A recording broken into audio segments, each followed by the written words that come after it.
Princess with a princess card. Mami, lalabas ako sa TV. Mag-watch ka. Gusto niyo pong makita sa TV, Mamay? Yes! Opo! Sabi ni Malu, princess daw ako. My name is Princess Kulang-Kulang. Mamay, huwag po kayo magpapaniwala sa mga sinasabi niya. Ang pangalan niyo po ay Leticia Sandejas. Leti for short. Kayo po ang mamay ko. Pero princess ako.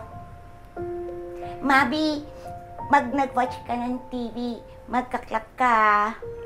Mamay, hindi niyo naman po kailangan magpakita sa TV para maging princess po kayo eh. Sabi ni Malu, mag-o-obey lang ako. Ay, Mamay, kapag po ginawa niya yun, sabihin niyo lang po, ayaw niyo! No! Wag po kayong papayag, ha? No, Malu!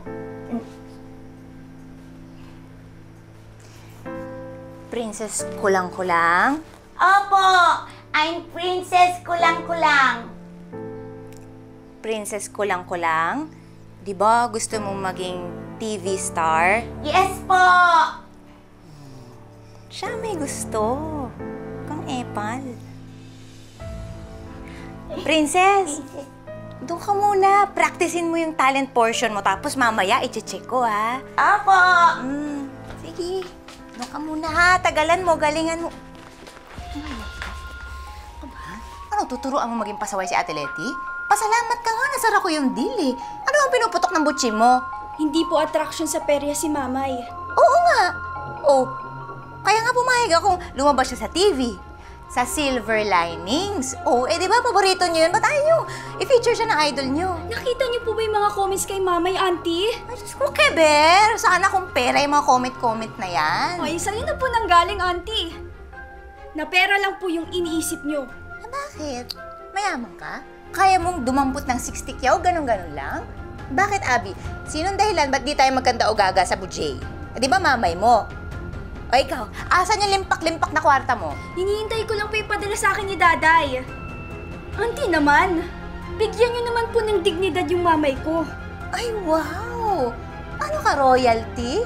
Hiyang-hiya naman ako sa'yo, Your Majesty. Hoy, walang mabibiling grocery at gamot yung mga hiya-hiya mo. Opo. Kuya, bukas naman eh. Tala, pasok na tayo. Oh, ano to, Wenda? Ba't nandito sila? Sa barangay na lang natin pag-usapan. Anong sinabi niya sa inyo? Binugbog ko siya? May pagbugbugan din yan, ha? Nag-file po ng reklamo si Ma'am Wenda. May nangyari daw pong pang-aabuso sa kapatid niyo. O ano, naniwala naman kayo? SOP lang, ma'am, na imbitahan nga namin sa barangay para po makapagbigay kayo ng statement. Eh, kung ayaw ko. Sumama ka na, Malu. Sino yun? Oh, Tita Wenda, Auntie.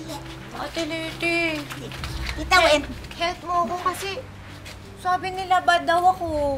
Kasi pinasasayaw kita. Hindi bad si Auntie Malu. Gusto ko talaga mag-dance. Chini-chiching chuchu. Kuhanin niyo na siya. Sama na kayo, ma'am. Ano wala maging problema, ma'am?